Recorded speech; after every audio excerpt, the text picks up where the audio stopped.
जन्म लिए और उसी समय उसी मुहूर्त में हमारी मृत्यु भी जन्मती है। बस हम नहीं जानते कि हमारी मृत्यु हमें कहां उससे भेंट हो जाएगी। तो ऐसी परम भागवत अमृत से तो वह अमृत तो प्राप्त होता है कि ये जन्म जन्मांतरों के कर्म बंधन से मुक्त होकर के जीव परम सद्गति अर्थात उस ब्रह्म को प्राप्त हो जाता है, ब्रह्म को प्राप्त हो जाता है। परंतु आज स्वर्ग में रह करके देवताओं ने विचार किया यदि हमें ये अमृत मिल जाए तो हम भी जीवन मुक्त हो जाएंगे। जो उच्च स्तर पर बैठे होते हैं ना, उन्हें ही गिरने का डर होता है। ऊंचे आसन पर बैठने वाला ही गिरने का डर उसे रहेगा, परंतु जो नीचे स्तर में है उसे तो गिरने का भय रहता ही नहीं।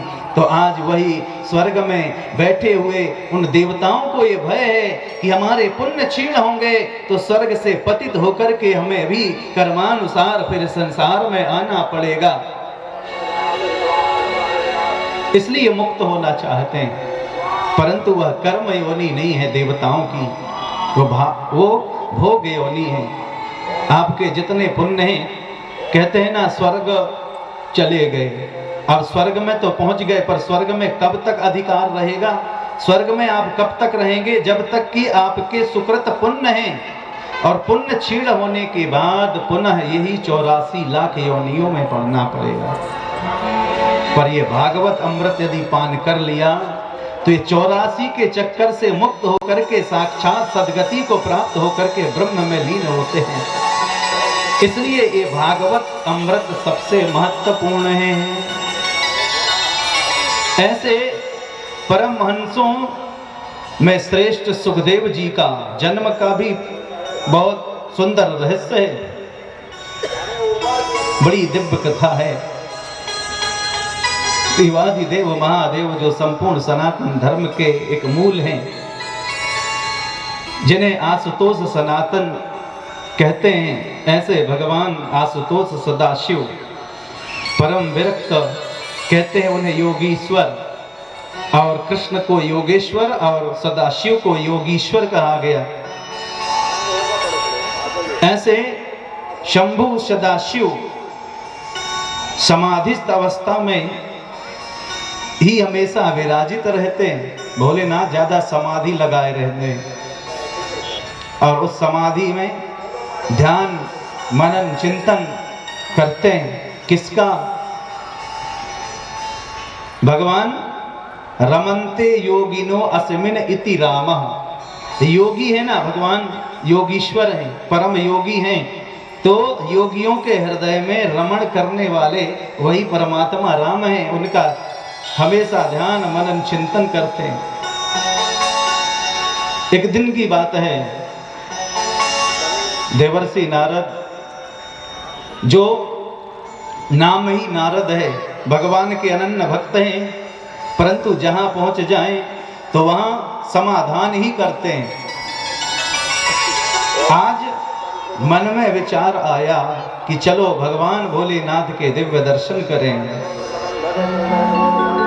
और भगवान के कैलाश को पहुंच गए, जहां स्वयं माता पार्वती सदाशिव की सेवा में तत्पर हैं। जैसे ही नारद जी आए, दूर से ही प्रणाम किया, माता जी प्रणाम। पार्वती जी मुस्कुराई, कहने लगी आओ पुत्र नारद, कहाँ से आ रहे हो, बैठो। कहने लगे माता, मेरे पास इतना समय तो है नहीं कि आपके साथ बैठूं और वार्तालाप करूं, बस इच्छा हुई दर्शन की, आ गए। भोलेनाथ कहाँ हैं? माता जी कहती हैं भोलेनाथ तो समाधि में विराजमान है। नारद जी हंस पड़े, और उनकी हंसी और मुस्कान बिना वजह के तो हो नहीं सकती। पार्वती जी कहने लगी क्या बात है नारद? नारद जी ने कहा जब भी भोलेनाथ के दर्शन के लिए आओ तो हे माता, समाधि में ही विराजित रहते हैं और आप कितनी सरल और सीधी हैं। कभी आप अपने लिए भोलेनाथ से समय तक नहीं मांग सकती। तब तो माता जी ने कहा, सुनो नारद, ये हमारे घर की आपसी तालमेल की बात है, तुम्हें व्यर्थ में कुछ कहने का अधिकार नहीं। नारद जी ने कहा, क्यों, मैं भी तो आपका हूं।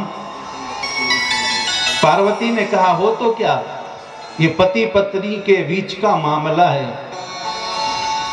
तो नारद जी ने कहा, अच्छा, तो क्या भोलेनाथ पर आपको पूर्ण विश्वास भरोसा रखती हैं? क्योंकि नारी के लिए, पत्नी के लिए पति पर विश्वास और आस्था की डोर से बंधी हुई वह अपना ममत्व भाव से जीवन पर्यंत रहती है। पार्वती ने कहा, बकवास बंद करो नारद, हमारी गृहस्थी और हमारे पति और पत्नी के बीच में जो अनन्य भाव और जो सुंदर हमारे प्रेम है, उसके विषय में तुम क्या जानो। नारद जी ने कहा, जानना भी नहीं है माता, मुझे तो आपको देख करके दया आ रही है। पार्वती ने कहा, क्यों? तो कहा, आपके भोलेनाथ आपसे प्रेम करते नहीं। पार्वती ने कहा, जितना प्रेम भोलेनाथ मुझसे करते हैं, शायद संसार में कोई स्त्री का पति होगा। नारद ने कहा, अच्छा? तो पार्वती ने कहा, बिल्कुल। तो कहा, फिर एक बात पूछूं आपसे? कहा, पूछिए। तो उन्होंने बड़ा सुंदर प्रश्न किया, यदि आपसे आपके स्वामी का प्रेम है तो निश्चित है दोनों के बीच में कोई छुपाव दुराव तो होगा नहीं। पार्वती ने सिर हिलाकर कहा, हाँ बिल्कुल, सब बताते हैं। तो कहा, आप ये बताएं कि भोलेनाथ के गले में जो मुंडों की माला वो किनकी है? अब तो पार्वती विचार में पड़ गई, इसका जवाब क्या दूं, क्योंकि कभी ऐसा मन में कभी सोचा ही नहीं, न प्रश्न आया। तो पार्वती सकुचाई हुई है। नारद ने कहा, क्या हुआ माता?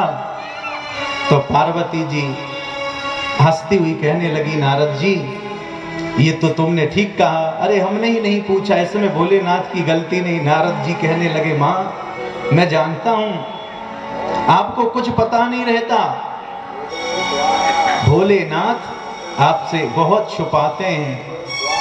पार्वती भी अब नारद की कही बातों को चुपचाप सुनने लगी और नारद जी कुछ देर बड़बड़ाते हुए और जाने के हुए तो सदा शिव की समाधि टूटी और भगवान भोलेनाथ जैसे ही अपनी समाधि से उठे तो जाते हुए नारद पर दृष्टि पड़ी। सदा शिव ने कहा, अरे नारद, आओ आओ, इतनी जल्दी कहां जा रहे हो? अब तो नारद जी घबराए कि भोले बाबा से छुपकर भाग नहीं पाए। तो नारद जी ने कहा, हे दया सिंधु भोलेनाथ, बहुत देर हो गई, माता पार्वती के साथ बैठे, अब तो मेरे पास समय नहीं है, फिर कभी मिलता हूँ। प्रणाम करके नारद जी चल पड़े। भोलेनाथ मुड़ करके पार्वती पर दृष्टि डालते हैं। तो आज देखते हैं, जब समाधि से उठते हैं तो माता पार्वती दौड़ करके जलपान कराने के लिए दौड़ती, और आज चुपचाप बैठी हैं। भोलेनाथ अपने आसन से उठकर पहुंच गए। माता पार्वती के मुखमंडल पर अपनी दृष्टि डाली तो पार्वती जी की दृष्टि नीचे की ओर है। भगवान समझ गए कि नारद की ही कोई ना कोई लीला है हमारे परिवार गृहस्थी में। भोलेनाथ कहने लगे, क्या हुआ पार्वती? पार्वती जी कहती, कुछ नहीं हुआ, आपकी समाधि टूट गई। भगवान ने कहा, हाँ, क्या मुझे जलपान नहीं कराओगी? चट पार्वती जी उठी, जल लेने के लिए चली गई, परंतु मुख अभी भी लटका हुआ है। भोलेनाथ कहते हैं, बात क्या है पार्वती?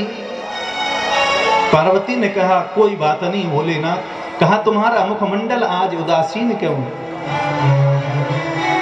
यदि पत्नी के मुखमंडल को देख करके पति ये भी ना जान